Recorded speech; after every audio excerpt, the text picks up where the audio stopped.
Hi, everyone, and welcome. This is Shalom Bayit at the dinner table. So my name is Rachel Gildiner. I'm the Executive Director of SRE, where we advance the values of safety, respect, and equity across the Jewish communal landscape. And it is really an honor to be here today with Jofa, with our panelists, with all of you, and to have this conversation. So what we're going to do to get started is I'm going to ask our panelists to just quickly introduce yourself and tell us what is it that you do in the context of the conversation that we're about to have, just a little bit about your work, and then we'll dive into the questions. Hello. Hi, everyone. My name is Navah Kogen. I work at Columbia Barnard Hillel, the Kraft Center for Jewish Student Life. I'm the Senior Director of Student Life there, which means that I manage the team that works with all the undergraduate students. You might have heard us in the news a little bit in the last few years. It's been a very relaxing and chill time to be a Jewish student at Columbia. But in all seriousness, I have a phenomenal team that works with me and a phenomenal group of students. We have over 1,100 Jewish undergrads and many more grad students. And we are trying to help them to be in productive community with one another, even when they really disagree religiously, politically, or otherwise, and trying to help them to be in productive community with their loved ones at the same time. Hi, my name is Atara Lindenbaum. I am the Associate Rabbanit, Associate Rabbi, that means, at the Hebrew Institute of White Plains, that city. And I will say, first of all, I'm saying this with permission of my parents. I was kicked out of a lot of Shabbos tables as a kid, so I'm here for that. But also, in my community, I very much care about and have spoken about how to make sure that everybody can speak their piece, meaning speak what piece, P-I-E-C-E-E, and still be in community with each other. And also, I have a degree, a master's in urban planning from Hunter College, and a lot of the work I did as an urban planner was about how to take diverse parts of a community that want different things out of their neighborhood planning and get them around the table to all feel like they're represented in the neighborhood also. So a lot of that knowledge I'm bringing to this panel as well. Hi there, everybody. My name is Jeff Fox. I serve as the Rosh HaYeshiva of Yeshivat Maharat. It's wonderful to sit on a panel with students who become my teacher. I think the main reason I'm on this panel is that I have 4 sons that kind of go across the religious and political gamut of the contemporary Jewish community. And I'm going to start by asking everybody in this room a very quick poll question, which we'll come back to. Raise your hand if you currently occupy a denomination or a religious affiliation other than the one into which you were born. That's more than half of this room, 3/4 of this room? Okay. Oh, that's a cliffhanger. We'll come back to that. And I appreciate your fact, Atara. We'll use that as fodder that you were kicked out at many a table, and we'll unpack that a little bit. So as you can hear from our panelists, and also just hopefully from what you've been hearing today, there are a lot of diverse perspectives of the experiences that you have of creating dialogue across difference at tables and different viewpoints. And we do just want to acknowledge that there are, in fact, different norms and boundaries between families and congregants and organizations. And so our hope is that we'll hear some of that diversity and difference, and that you will find and take the thing that can be applied back to your communities and as they work for you. So we're going to talk about diverse perspectives, but let's talk about commonalities. Can you share with us what are some of the shared values that you believe kind of ground this idea of Shalom Bayit, bringing people together at the table? What are the Torah values that you rely on as you center these conversations?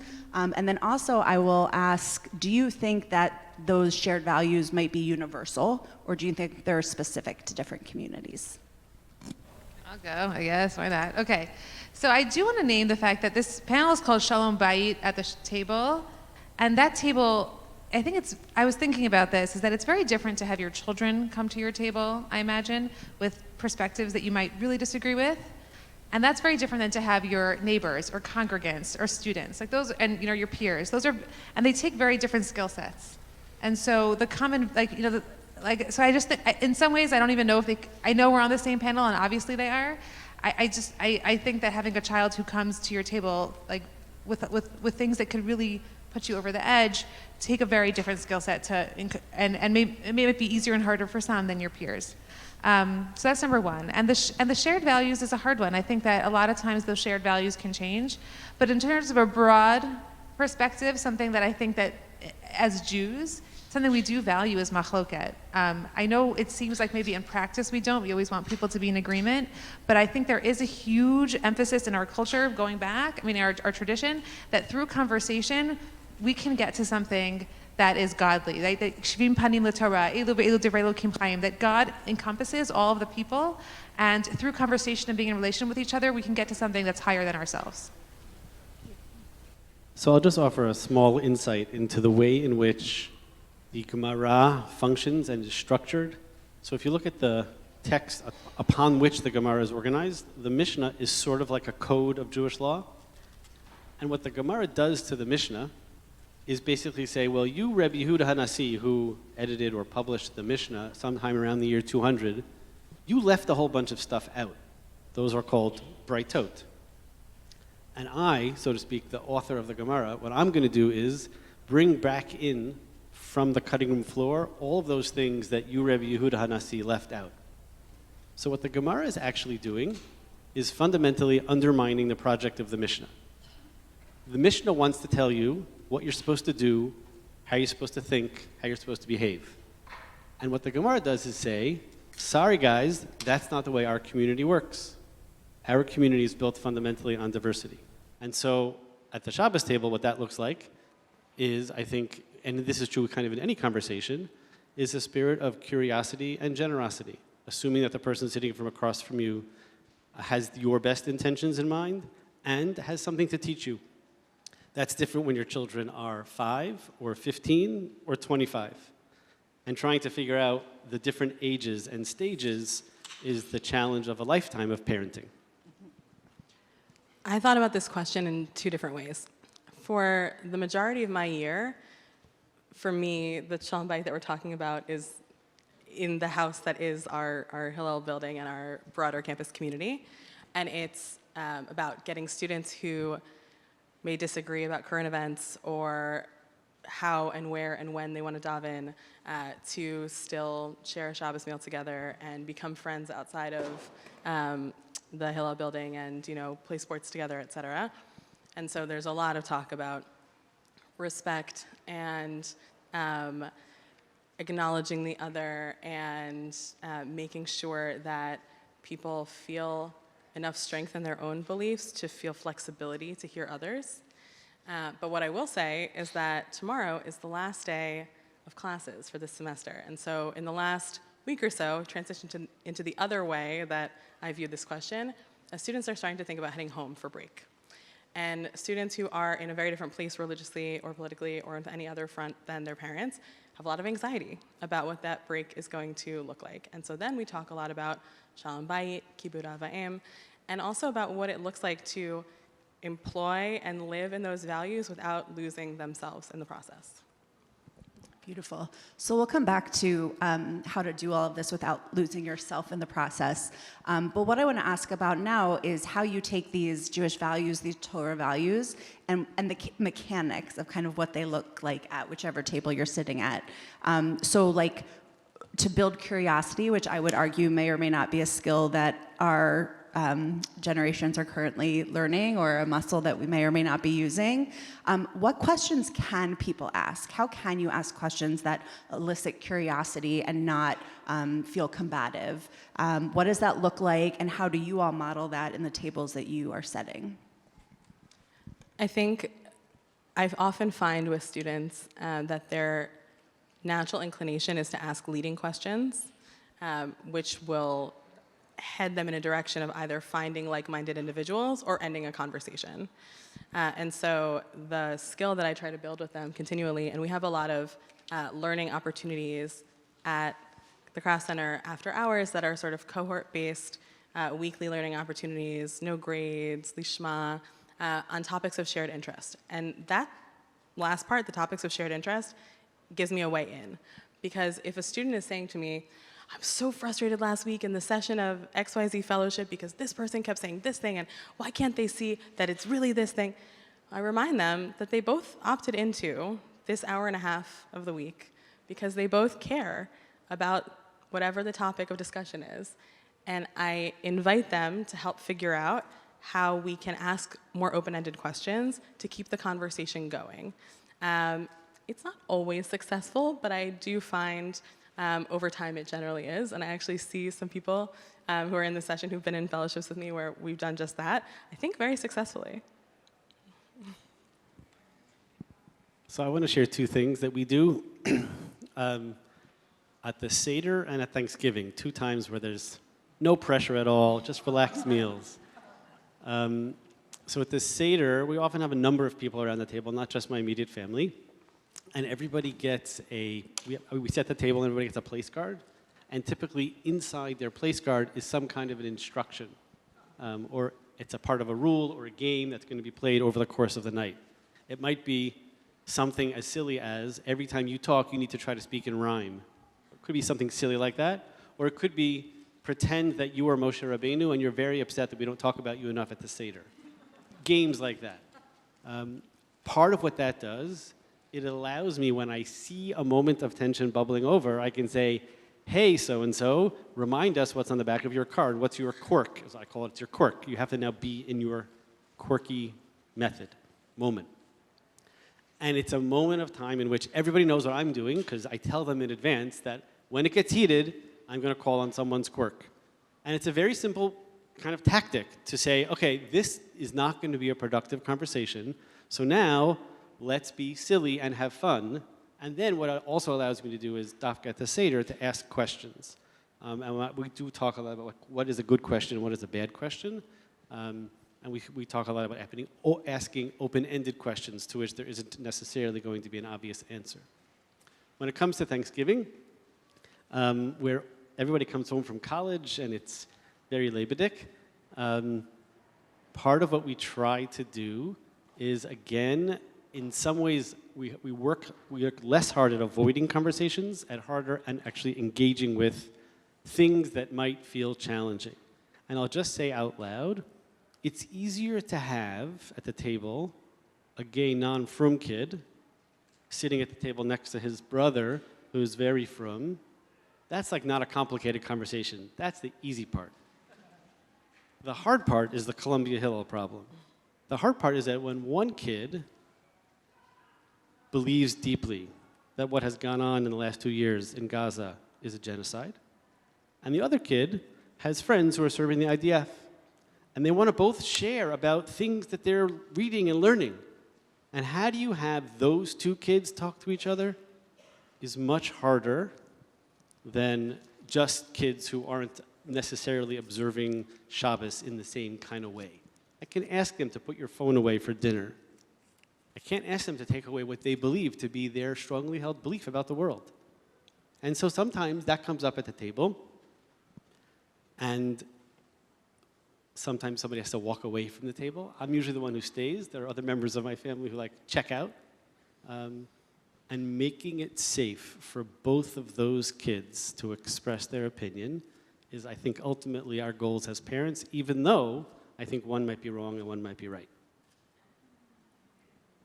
So something that I will say is that I can sit here and tell you all the things that I do, and then when I'm confronted with a statement that I either find wrong or very right, a lot of times I go to the leading question or the anecdote I want to share instead of being curious. It's very hard, and I find that passion will get the best of me.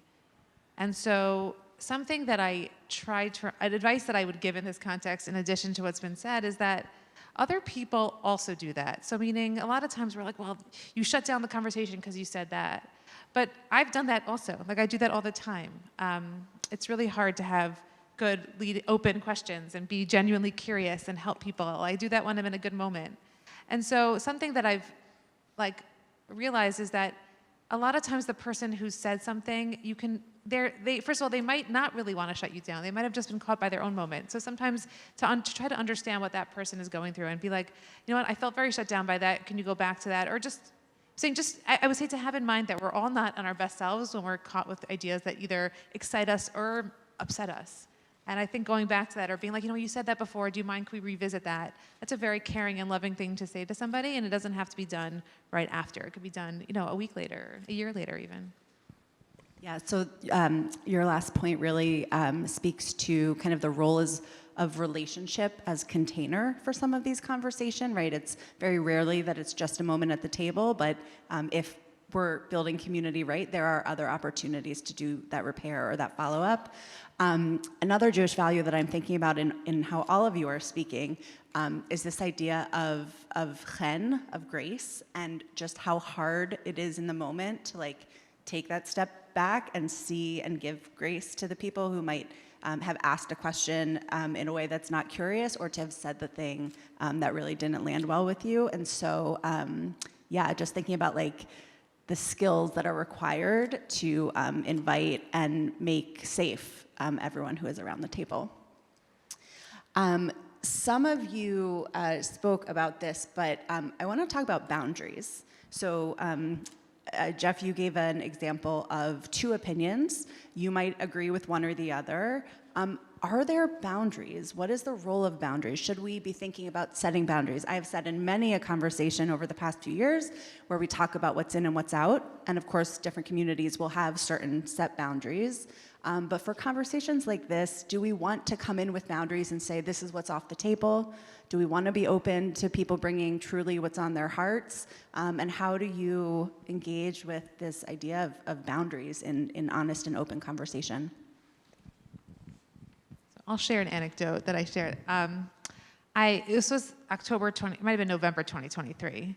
And my husband and I and three of my kids at the time had lived in Israel for 3 years right before that. And one of my closest friends from Israel came in with her kids after October 7th to just spend some time in America. And she was at my house for Shabbat.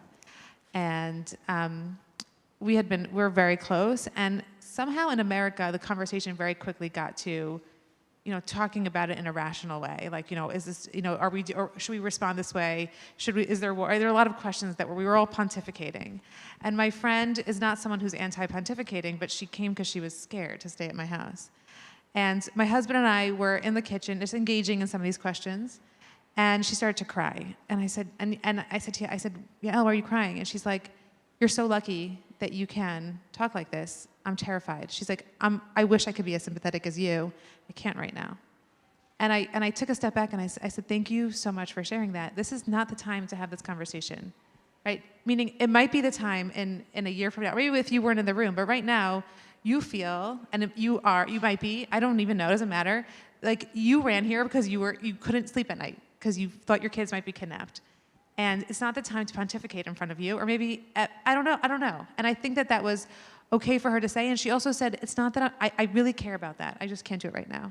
And so that was a good boundary to put on. But sometimes I'll say on the opposite end, I will say two things at once that contradict each other. If we look back to I would say even since 9/11, there's been a lot of shutdowns of conversations because you're putting so-and-so at risk, whether through 9/11, through COVID, right? We could all reach back to, if you believe that, or if you do that, you're going to kill my grandmother, which maybe is true, but we have to think about how we're always elevating the disagreement to a point of health risk or life and death situation. And the question is, when is it really life and death? And when do we have to kind of maybe take a step back and be like, we could have this conversation. Elu ve'elu. Yeah. I think that at my Shabbat table, there are no boundaries. In the sense that no one should punch anybody. I believe deeply that as long as a person is expressing themselves with integrity and honesty, that there are no boundaries. And I was going to save this till the end, but let me say it now. There are two things that I feel as a parent at the exact same time. On the one hand, I want my children to observe and live Jewish life just like me. And I remember when the kids were young, I remember saying to my wife, well, they don't have to live in Riverdale. They could live in Teaneck. And they don't have to be rabbis. They could just do daf yomi. That's okay too. That was in my head when we had little kids at home. The spectrum of acceptable was Teaneck is okay. No, Washington Heights, I don't know. They're not so from there, I hear. And that's real, and it's real because I believe that the way of life that my wife and I have chosen for ourselves as human beings, as Jews in the world, is deeply true, and it's what God wants for me as a human, as a rabbi, as a teacher in the world. That is true. And to think that our children are going to be just like us is narcissistic. Our job as parents is to make independent, thoughtful human beings who eventually end up in a place that's different than us, which is why 75% of you noted that you currently occupy a different denomination than the one into which you were born. That's what we're supposed to do. And when we pretend like we're okay if you're going to be different because maybe you'll live in Teaneck, then we're just lying to our kids. And that's not helpful as a parent. And I'll shift this over. I see some students of Yeshivat Maharat. It's the same thing as a teacher of students. There are many of my students who will do things eventually in the world that I think are wrong. And you know what? If they have done the hard work of learning and writing and discussing and pushing me to a place that I won't go, and then they choose to go there, then I feel like I've been a successful teacher. Because they grew up as students. Okay, in Shir, I get to decide how to paskin a particular issue. But when you're in the world, you're supposed to be adults. And what that then risks is the idea that I, as the teacher or as a father, actually have to reassess and reevaluate my own commitments. So I think the reason we're afraid of letting our kids go or our students go to places we don't or won't or can't go is that it reminds us that it forces us to look in the mirror and say, maybe we're not seeing something. Maybe they're seeing something that I'm not seeing. And that's scary, both as a teacher who's putting out amazing people who are teaching lots of Torah today. It's both inspiring, but also it's a risk. Every time one of the graduates of Yeshivat Maharat stands up in the world, I mean, she's awesome, obviously, it's a risk. Rabbanit Atara is totally awesome. And every time my son comes home and says, well, Abba, you're listening to the wrong news station, that's why you think that. Okay, so I gotta open my media diet a little bit to include things that maybe make me feel uncomfortable about the world. So we need to do both of those things as parents and as teachers. Wow, thank you so much for all of that. That was really very helpful. We like to say in our organization, pre-October 7th, that there are no red lines for a student's individual political opinions for their involvement in our religious community. And that was very true when I started at the Craft Center in 2017. There were students of all denominations that were involved in all of the Israel groups on campus, from the most right-wing to the most anti-Zionist. It started to change during COVID, and people turned a little bit inward in a lot of ways that we can reflect on in our own communities. Continued to change after October 7th. Our policy didn't change, but the way that we had to be creative in terms of enacting it did. Because we're still a religious and cultural institution, and nobody should feel like they can't daven with us in any of our minyanim. Nobody should feel like they can't come to Shabbos dinner, and nobody should feel like they can't come to a lecture or a fellowship or a craft night or anything like that. But some people do. And some people are also unwilling to be part of the community if they can't then create what they want to see and have it publicly fall under the umbrella of our organization. And so we've done a lot of different things. We have really helped students to engage with the idea of when they want to create and sustain their own boundaries, sometimes around just not thinking or talking about a particular topic. In the 23-24 academic year, it was very hard for Jewish students at Columbia and Barnard to not be part of the discourse around what was going on in Israel. And sometimes they just wanted to be students, and sometimes they had exams and just wanted to live their lives and felt very put upon by relatives and friends and anyone not within the gates of the campus to be a reporter and have an inside scoop and an activist at all times and never sleep and never eat. And so we wanted students to remember that they can take part in different communities in different moments. The second thing we did was try to create healthy spaces for students to engage in like-minded discourse, and then healthy spaces to engage in dialogue across difference. It's been really hard. By and large, we've been able to do it. Some of it is very public, some behind the scenes. But for the most part, any student that in good faith wants to be part of our community, we welcome to our community and find a way to make that so. I will say that as an institution, we've also had to set our own boundaries. We have both an American and Israeli flag in the lobby. We didn't put them there after October 7th. They were there when I started working there. They were there when I was a student at Barnard 20 years ago. There was a group about 18 months ago that wanted to perform in the building, and they asked if we would just, for like an hour and a half, put the Israeli flag in the security closet in the lobby, just so that all of the attendees of that event would feel comfortable to enter into the building. We were very happy to host the event. We were not happy to change the character of our institution in order to do so. So we had to have a discussion with them about what that meant, and whether or not they felt comfortable holding the performance, advertising it in the way that they plan to, et cetera. So I do believe that sometimes boundaries can be helpful, but I think we need to be cautious and thoughtful about how we create them and not enclose ourselves unnecessarily in like-minded communities. Can you tell us what happened with that group? Did they decide to host it in your building? Yes. So they kind of both ended it. They held two performances. One was in a different space, which they advertised one way, and one was in our building, but not in the room that they originally intended to, and it was after the semester ended. So in that case, your organizational boundaries enabled the relationship to continue and didn't... Yes, the relationship has continued in a fruitful way. Beautiful. So just so folks know, so I'm going to ask about 2 or 3 more questions, and then we do want to turn it to the audience. So please just start thinking about some of the questions that you will have for our panelists. So I do want to go back to this idea of repairing after conflict. So we can do all of the things that you are recommending. We can have clear boundaries before people come in. We can expect and invite people to share their own boundaries with us when they are feeling particularly emotionally, not able to engage with something.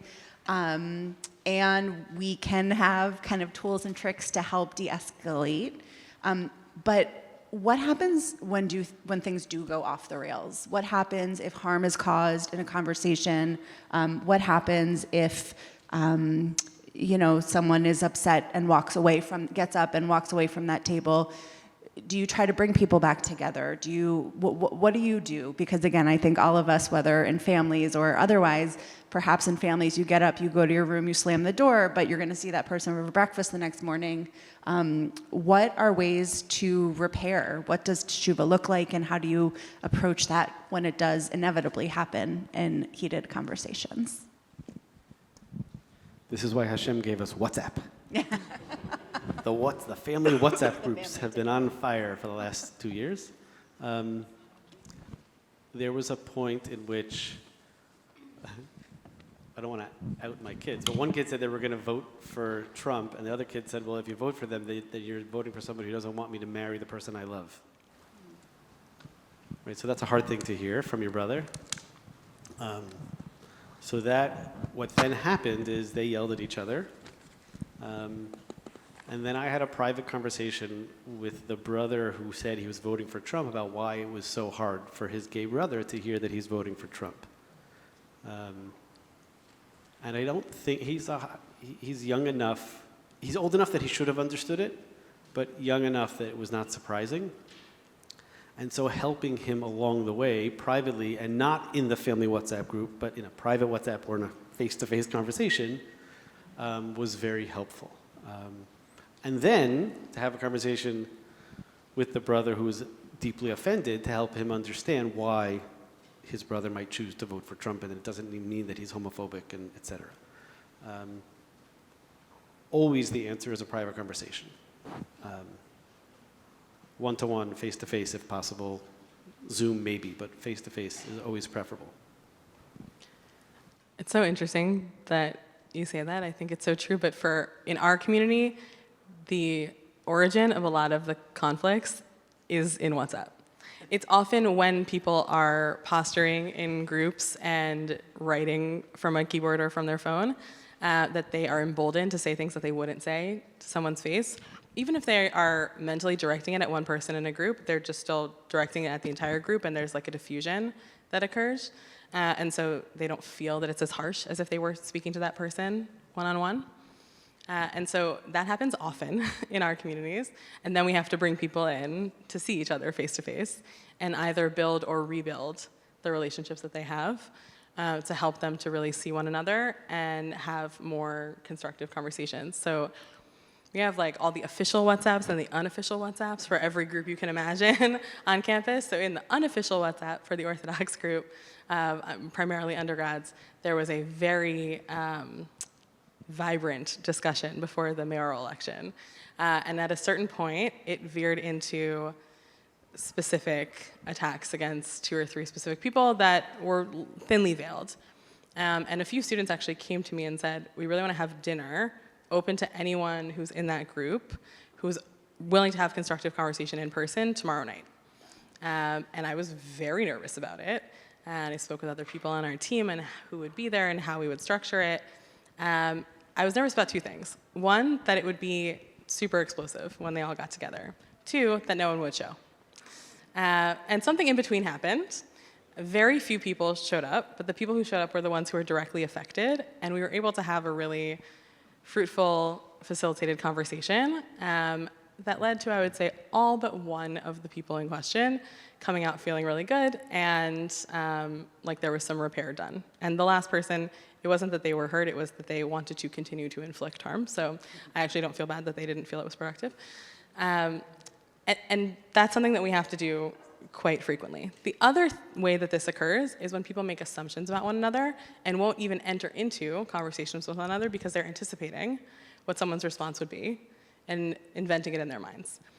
So going back to those once-a-week evening fellowships that we have, I do one in partnership with the Hartman Institute, and there are always, from the most right-wing Zionist to anti-Zionist in the room talking together, and they sit for 6 to 8 sessions in the fall semester, and they usually go to the Hartman Institute over winter break, and then 6 to 8 sessions afterwards.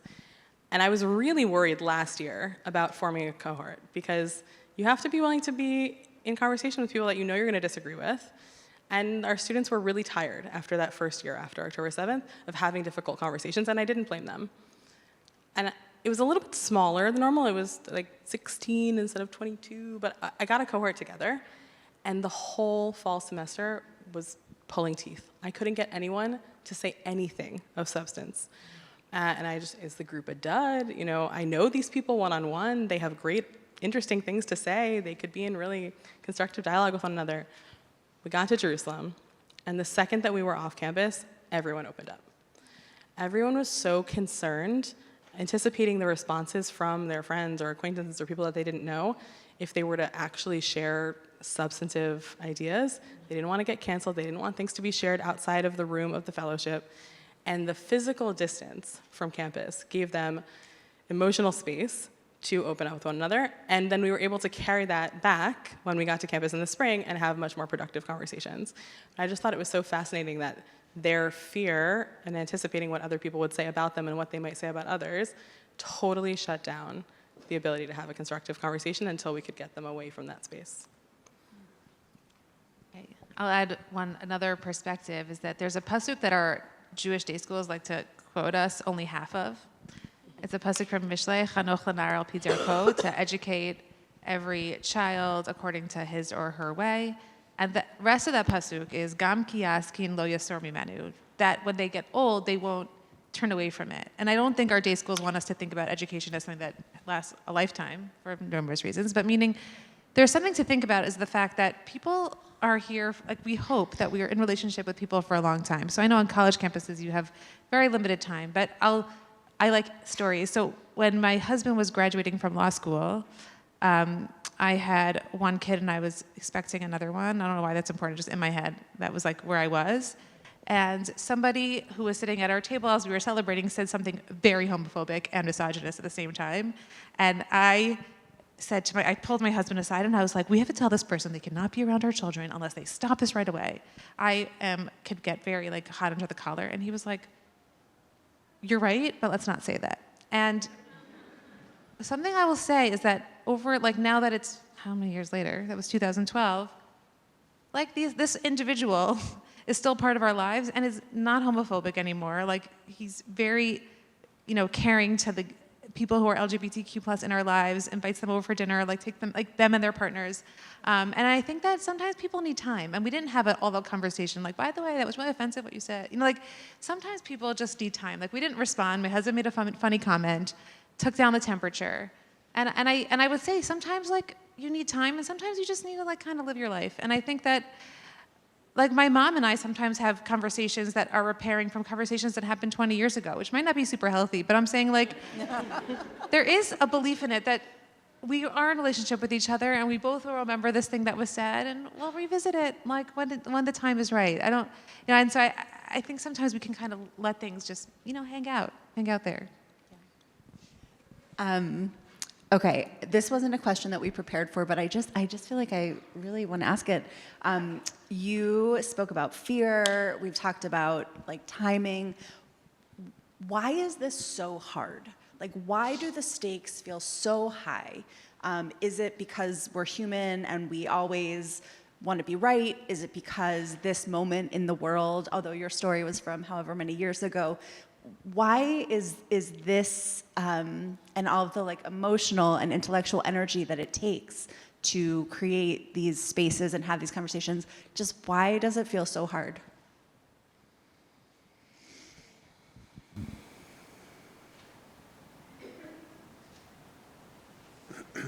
I think the reason in my family, in part, is that we're all living in these sort of bizarre algorithmic media diets. And so they think they have a totally different experience of the world. That's just a reflection of the polarized nature of society. And so just like our political reality is deeply polarized, so then your Shabbos table becomes deeply polarized. And trying to figure out how to get outside of your silo is a really important thing as a human in the world today, as a parent, as a teacher, as a Gen Xer or a millennial or whatever, to figure out how to get outside of your silo is really important. Yeah, so the Shabbat table can be a microcosm of all of the other challenges of the world around us right now. I mean, I do think it's always been hard. I was actually talking to somebody on Friday, and he's also like grew up Orthodox, is no longer Orthodox, considers himself Orthodox, and he actually thinks that like our brains like no longer can do it. I don't know, like it's been for the past like 30, 40 years. But I'll say this is something that when my kids were in preschool, the older ones, you say like that you don't like what someone's snack is. The teacher says, "Don't yuck my yum." You guys know that? So my daughter turned around to her teacher and she was like, "Well, don't yum my yuck." And her answer, and she's still like that, and she says, like, if I don't like something, don't tell me it's delicious. And I think that, therefore, we can't talk about food, right? Meaning, and I think there's something there that she is pointing to, which is like, if we actually can't say, like, once we start putting rules and boundaries, then like, why is your boundary better than mine? And I think that, like, what she underscored as a 3-year-old or a 4-year-old is like, we have to kind of not always think that, like, as long as we're all not being offensive, like maybe I'm being offensive to you and you don't understand that. So I think we need to really like peel back like a lot of the things that we thought were right or think are good, and try to engage in a conversation, which is really hard because a lot of our like things that we like think we're being polite, we're really not. We could be offending somebody deep back inside, and I think that it's a lot of unlearning of like very primal behaviors. Truthfully, yes, I agree. None of this is happening in a vacuum, and it all feels more heightened than ever before, but it's all perennial. And the ways in which we figure out how to be in community with each other, the strategies may shift and change, but at the end of the day, it's all about the same core values that we were dealing with 20 years ago, 40 years ago, more. Beautiful. So I am going to ask just to get kind of last words from each of you, and then we're going to open it to the audience. Do we have another mic to pack around? Okay, great. As we all go back to our communities, our homes, our Shabbat dinner tables, what is something that hasn't come up yet that you want to make sure we all hear from you today? So I think that, just to talk about the ages and stages, as our kids are younger, we serve in a role of instilling them with a set of values, filling them with educational material, and we imagine that we can actually form where they're going to land, and we recognize eventually it doesn't really work that way. So we're going to start by instilling values. As they get a little bit older, at some point, I think our job is more about modeling joy in religious life. And then, and this is the hard part, I think our job becomes one of reflecting back what we're seeing from them. So that when they are disrespectful, because sometimes they are, or so I've heard, when they are disrespectful, it's important for them to know, you could disagree with me, but you can't be rude to me, not because I'm your father, but also because I'm your father, because I'm a person. And so reflecting back is a way of saying, I have kind of played my role for 25 years in your life as both instilling you with a set of values, giving you an education, modeling the joy of the life that we have chosen. Let me now reflect back to you when you are kind of coming at me in a way that feels like an attack. So that you can say, I still love you, and you're always going to be welcome at this table, and what I hear you saying feels like an attack in a way that's actually not acceptable. So there does have to be a way to set that kind of a boundary, and they're always welcome at the table. Pour as much as you can into relationships with the people that you anticipate you have the most to lose. I think we all have the relative, the friend, the classmate in our lives that we know we disagree about a specific issue, and we're going to debate that issue constantly. And maybe it's the most respectful, peaceable debate ever, but if it's the only thing you talk about, that relationship is eventually going to fray. But if you spend a lot of time pouring into that relationship, deepening that relationship in other aspects, learning about the other interests and opinions of that person in your life, assuming their good intent in all your conversations, then in the moments where you can't avoid the challenging conversations, you have a lot more cushion to rely on, a lot more love and respect and care. And it will take a lot longer for that relationship to fray than it otherwise would have. I'm going to go back to the time I was kicked out of my Shabbos table. Yes. One of them. There were a lot. There were many. This is actually my mom and I were just talking about this time. This was so. I am blessed with having a brother that's 11 years younger than I am. So when I was 18, he was. I could do the math. He was 7. Okay, so or 9. So I was in college and I got very interested in biblical criticism. And I was in the Stern Library, that's where I went to college, like reading everything I could about Wellhausen. And they didn't teach it at Stern, but I really wanted to know. And I would come to the table, my Shabbos table, when there was a Dvar Torah with a lot of interesting Divrei Torah for my family. By the way, that was like a deep cry for help, that I was really confused. My parents, who had a 8, 9-year-old at the table, felt like they needed to remove me because in their brains, they say, and I understand that now, they felt like I was going to inflict my knowledge to a boy who wasn't ready to handle it, who couldn't handle it. He could. We all know he could. And I got sent away from the table many times with these Divrei Torah. And that was not the right move. My mother apologizes for it. She's like, we didn't know how to handle that conversation. Now, I want to say 2 things about it. First of all, my brother really could have used my parents modeling for them what it would mean to care for somebody who says something challenging to you. That's actually what he needed more than that, right? The child that you think is needs to be protected because they are good and are on the right track, they actually need to see how you're dealing with a child who's maybe off the track. That was me, off the track, okay? That's number one. The next thing is that, I don't know, I'm losing my train of thought. I have no idea what I was going to say. Is that I really needed my parents to not be afraid of the ideas. I was afraid of the ideas. I didn't know what to do with it. And if they would have engaged with me, I could have engaged with the idea and been in the same boat as them. And instead, I just I had to put the idea on the back burner and be angry at them in my room. And so, again, we're good. Like, parents and I talk, and I love the Torah, and I love Wellhausen. That's all great. But what I mean is that is that, like, right, so it didn't have deep, lasting impacts. There was enough of a relationship there. But what I needed in the moment is really to say, like, that it was causing me so much pain, and I needed my parents, and they weren't able to be there for me at the time. But again, there was repair, and we're all good, so. Thank you all so much for sharing your stories, your wisdom, your Torah with us. Let's hear it for our panelists. All right, so we have about 10 minutes for audience questions. If you have a question, if you could just raise your hand, and we will bring a microphone over. Let's start here, and then there, and then there. Thank you. This was great. How would you approach the child, or not child, family? How would you approach the or deal with the family member whose coping mechanism with the whole dynamic is just not to talk? It's just easier not to talk, and this way won't get into trouble, and we'll just sit there kind of until the meal is over enough for them to excuse themselves. I'm okay with people not talking at the table as long as they talk to me outside of the table. Nobody is forced to engage. I will often bring up a recent shaila from the Maharat shoot WhatsApp at our Shabbos table. There's some wacky shailas in there. It's a lot of fun. And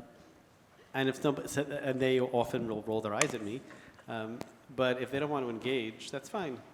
I don't want to ever force somebody to engage, but I will force them to eventually have a conversation with me privately, not necessarily about halacha, but about what's going on in life. Anyone else? I'll just say that one of the most painful things, it's going to sound like it's not the most painful thing, but it's very painful to feel like if you opened up your mouth, people wouldn't want you there. And I think we all could reach back to a time where we felt like that, and it's not pleasant. And I think to reassure people, again, it sounds very painful, but to reassure this child, that no matter what you say, like, our relationship is prime, and, like, I will love you no matter what. There's nothing you could say that will put you out of the bounds of my love. There might be things that are hard for me, but, like, and so it's okay that you don't want to talk, but I really just are so happy that you're here. And if you did talk, like, there's nothing you could say. And if there is something they could say, then say that. Be honest. And so that's just something that I would have loved to hear as a kid, and I think I would love to hear in my professional life. Like, we just love, it's probably not true, but meaning, like, we want to hear everything you have to say. That's a very sweet thing to say to somebody. I think making sure that everyone knows there's more than just one meal. If people feel the stakes are high enough that if they say something at this meal, they will be banished from this meal and all future meals, that's really challenging. And that, you can't necessarily just say that and have people believe it. So I agree. I don't necessarily need people to speak at every meal, but I would have the interaction afterward to reassure them that they could have spoken, hear what they would have said, and try to inspire them to speak at future meals. Next question. Yeah. Yes. Thank you. Hi, thank you for this very much. I really appreciate it. I'm curious to know, how do you deal with a situation when in the course of the conversation you realize the other party is laboring under a set of alternative facts that are empirically and historically and in every other way false? And you either have to confront them gently or not gently, or let it go. What do you do?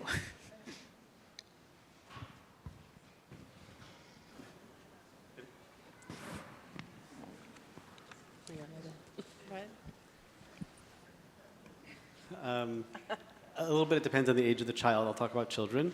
If I'm talking about a college-age kid as opposed to a little kid. I have never had that experience, even though I have kids who are way on the left, even to the left of me. And I would seek to understand where they're coming from better. I don't know what it means to say empirically wrong. These days, that's a tough, high bar, difficult to pass. So I have never had that encounter. I've had it. After October 7th, there were two of my good friends who are not Jewish, and they were really wanted to understand how I was, like, Israeli. I am Israeli. I'm technically Israeli. How I was supportive of Israel to any extent. And when we were talking, a lot of the things they told me, I weren't sure if they're true. Like, I can't go and read. I don't know what's going on necessarily behind. It just didn't seem. It seems like they were believing things. Some of the things they were believing were seemed false. And I said, like, I'm not sure that's true. And they said, of course you're not sure that's true. Like, you play for the other team. And I said, like, I get it. Like, if that's what you think is true, then I understand where you're coming from. I don't. And that seems to be the core of our disagreement. Meaning that I think is like you can have that conversation. And I will say, I remember actually being in a Zoom in Maharat where it was actually about COVID. And someone said to me, sorry, I'm going to out myself, like, well, I believe in science, and you clearly don't. That's why you could have that. Right? So they were telling me that I was empirically wrong. And I love this person. We're good friends. And I said to her, I side-chatted her being like, I guess I just, do you really think I don't believe in science? She's like, no, I do, I guess. Right? And it was just really confusing. And I think that we have been in conversations like that, and they're hard. Again, this was like, COVID was kind of like, it seems like low-hanging fruit at this point. But I think that those are hard things. And I think I would just name it. Be like, we're believing in different sets of facts. Like, and at a certain point, like that's kind of the core that we're talking about. We talk about those core. If we can't be in that, like, I call it the machatzit hashekel, the half shekel of agreement there, then this conversation really can't go anywhere, right? So you could say, like, I love you, but we can't really continue at this point. I'm really not an expert in this, but I have done some reading in this area, and particularly in the area of when you have loved ones who may have such an alternative set of facts that they appear to be brainwashed by the limited media sources that they are engaging with. And the one thing I've really taken away is that if you cut that person off and have them shut down because you directly oppose what they are presenting you with, you may never enter into a conversation. They may not choose to be in relationship with you anymore. And I would just encourage you to look into those types of experts and research, because there's a lot that can be done to sort of come alongside someone and seek to understand, and really in good faith seek to understand, and through that open them up to your understanding and hope to come to some sort of middle ground. But yeah, I would not confront someone directly. I'll share just also in this. So I have a 15, 13, and 9-year-old. And my 15-year-old gets his news in different ways than I do. And he was at the table one time, and he said something that I think was just factually inaccurate. And so we thought the best way to help him understand that was to tell him where he was getting his news was factually inaccurate. And that didn't work. Like, he didn't change his mind, and it ended the conversation, as you were saying. So I do think, do you want to be right in that moment, or do you want to be in relationship and conversation and seek to understand? But it's really hard. I think we have time for one more question. This person back here.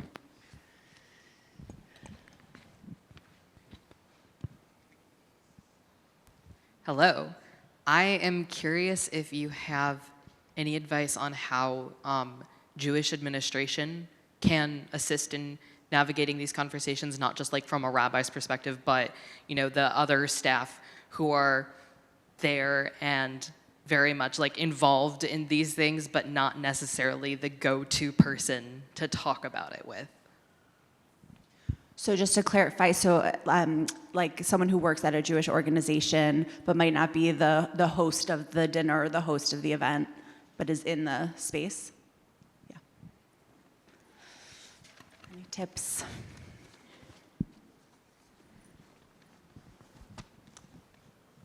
I'll be honest, we've discussed this a lot with our team in recent years, and we've trained our team that's more on the operations side more than they ever had been before. It's primarily a question of de-escalation at that point, and figuring out the triage of who to connect them with on our team. I don't know if that's the case in a space like a synagogue or a JCC, but for us, we have so many students, and our students are so unwilling at times to speak to people that they're not in deep relationship with, that it might do more harm than good for someone that they don't really know to try to engage in these challenging topics. But anyone can learn the skills of how to de-escalate that situation, get people to a place where they're not at each other's throats. And in sometimes that when that has been employed, that has actually led to that staff member developing a relationship with those students that they can then call in the future in a deeper way. But that's the first place that I would go. I'll just answer from a slightly different perspective, which would be from a family system, which is that sometimes it's good to have like a cool uncle to address a question. And sometimes it's my job to call the cool uncle, or maybe sometimes, I know it's hard to believe, I even am the cool uncle to some people. It tells you about my brothers. But having another member of the family who isn't the parent be able to have a conversation can be really useful, or a grandparent, or a cousin, or someone who can really be trusted, meaning just a way of saying not necessarily the primary person with whom the negotiation or debate or fight is happening, bringing in an outsider to help navigate a conversation, if you can trust those people, is a really helpful thing. And I'm blessed with family who I can lean on in times of need like that. I think the next Jofa t-shirt should just say, "Be the cool uncle." That's a nice slogan. Cool. I guess I'm going to address this from like a shul perspective because I work in a shul. And sometimes I'm not ever the cool uncle, I'm just kidding. Sometimes I think I'm the administrator, like, there's, let's say, our senior rabbi or our board, or like, our board presidents who are making choices, and people want to, get me to kind of, give my take. And sometimes, and the congregants are often, when the shul might make choices that maybe are, different than other Orthodox shuls, our congregants are put, by people in their schools or in their neighbors, kind of what kind of put to test, like, what do you think about this, or how can your shul do that? And so I kind of want to talk about how I would address those people, right? Meaning, so it's one thing for the senior rabbi who made the choice, he has to defend himself, but what do we have to do as people who love our shul, who work for our shul? So, I think we do, if you work for the organization, the advice I would give you is we don't want to throw organizations under the bus. People often want us to. They might be using you to undermine the organization to kind of get you on their side, to drive a wedge between a team. And that is something that people might be part of their agenda, might not be, but we shouldn't fall for that. It's an easy mistake to make. Another thing to think about, though, is that often, but you also could be, I think, what Rev Jeff's cool uncle. Sometimes what you also could be is a listening ear or a support to somebody where people who are in the inner circle, that decision can't be. And so I think we have to think about how you're going to play both of those roles. But I'm going to end this comment maybe with an image from a few parshiot ago, Parsha Bayit, of Sulam Mutzav Arza, V'rosho Magia Hashamayma. That's very often how I think about having a conversation, is that the organization is going to take one stance. Right? They have their feet, they have to do one thing, and yet our brains can hold multitudes. And so we can have this conversation, we consider all the things, and maybe really finds empathy with all different sides. And the organization that we're part of is making this choice. And they might also kind of want to be in the clouds, but they have to make one choice. And I stand behind why they made that choice, even though we're engaging in this conversation, because that's in the Shamayim. But in the lands, I understand where they land, and I stand behind their choice. And I think to kind of think about, that image, often people who learn Bereshit can kind of get behind that and then be in conversation with you in a respectful way. We started with Torah, we'll end with Torah. Thank you so much to our panelists and to you all for being here.